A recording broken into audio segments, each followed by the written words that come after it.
Stairway to Heaven. There's a reference to the May Queen. This is the May Queen comes from a poem that was written by Crowley. Jimmy Page had inscribed in the vinyl of their album, for you young people, vinyl is a record that they used to actually, it's like a small CD, only black. Okay, I just want to make sure you understood.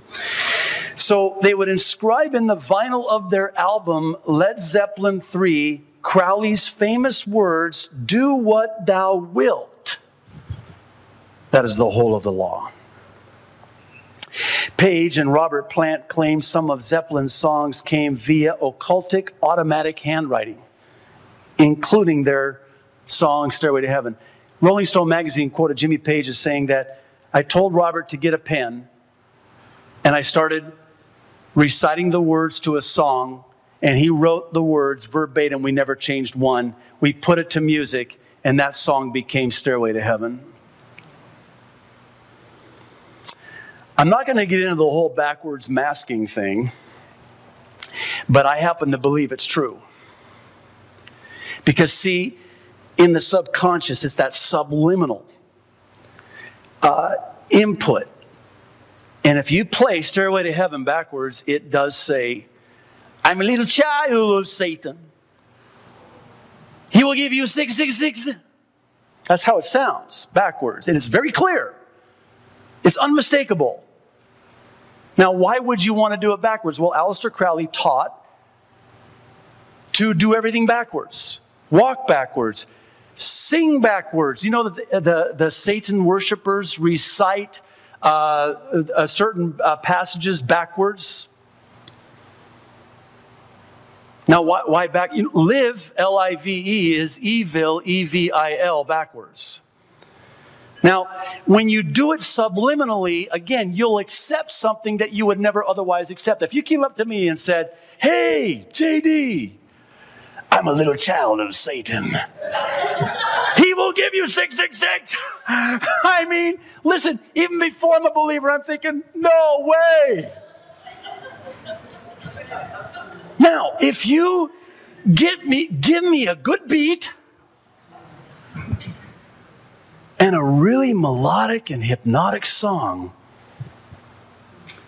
and start me off singing hallelujah,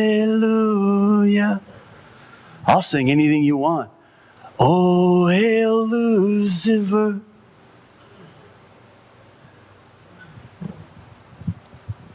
See, if it's backwards, then my subconscious hears it, and it doesn't have to go through my conscience, which will reject it.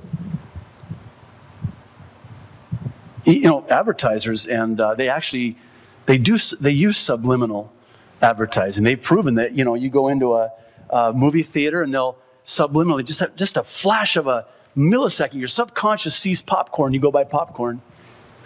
They would play in the music you hear in a grocery or a department store. I will not shoplift, and shoplifting drops. I will buy a Coke and popcorn, and concession sales go up. That's how powerful it is. Just this subliminal advertising and the subliminal effect on the subconscious of the brain. But again, I'm not going to get into the science of that, but I'm of the school that it is true. It is absolutely true.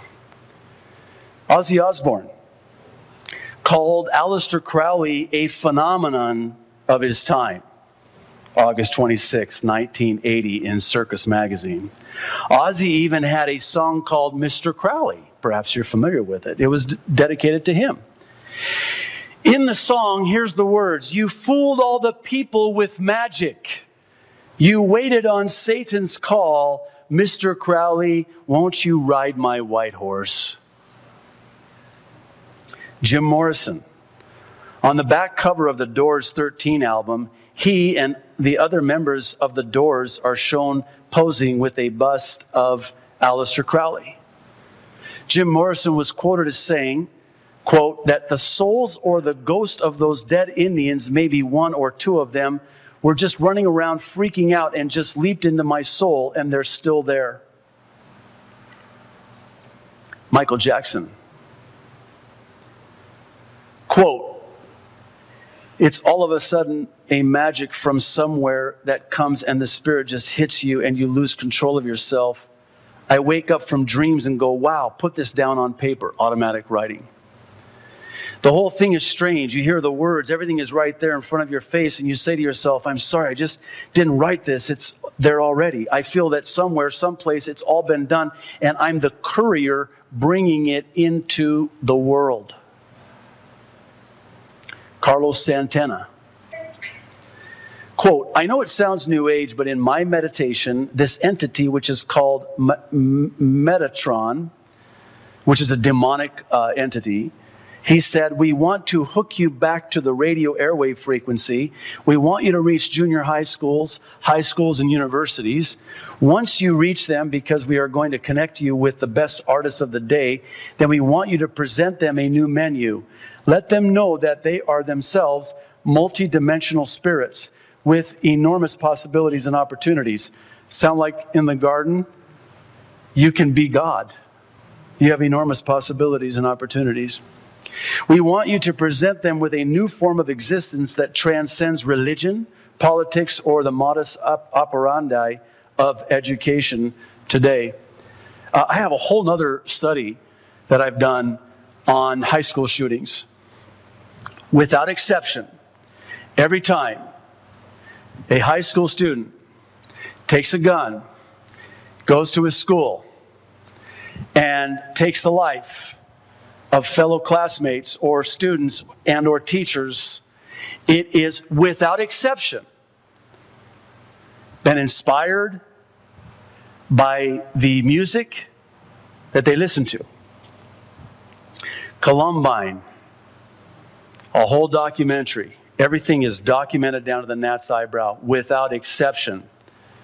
Harris and Klebold, the two shooters, were demon-possessed because of the music that they listened to, which told them, kill the students, kill your parents. I have a documentary from this kid, this is a long time ago, killed his parents, then went and killed a bunch of kids at his school. And he was quoted as saying, in fact, it's so chilling because on the video, you hear his voice say, I stop it. He's talking to the voices in his head. Stop it. I don't want to do that anymore. And he's weeping bitterly, uncontrollably because he killed his parents. And Mommy, I'm sorry, Daddy.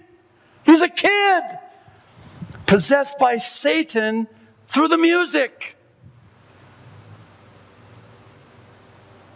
It's not a gimmick. It's not a gimmick. Why do all of these bands have 666 and upside down crosses? Remember Blue Oyster Cult? Remember the upside down cross with the question mark? What do you think that's about? 9 Inch Nails. This is a newer band. Picture of a monkey hanging on a cross.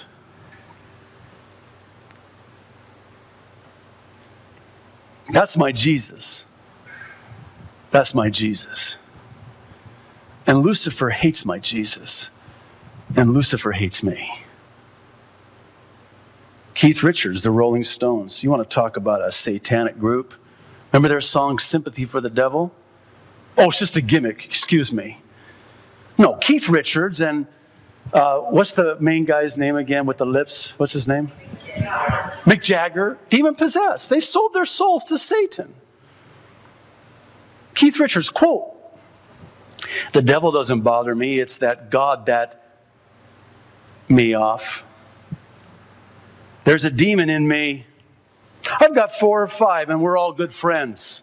So I thought I'd just singularize it. It's like, yeah, check yourself, and he's still there in me. I've learned how to control him, I guess, and that's what the demon is about to do."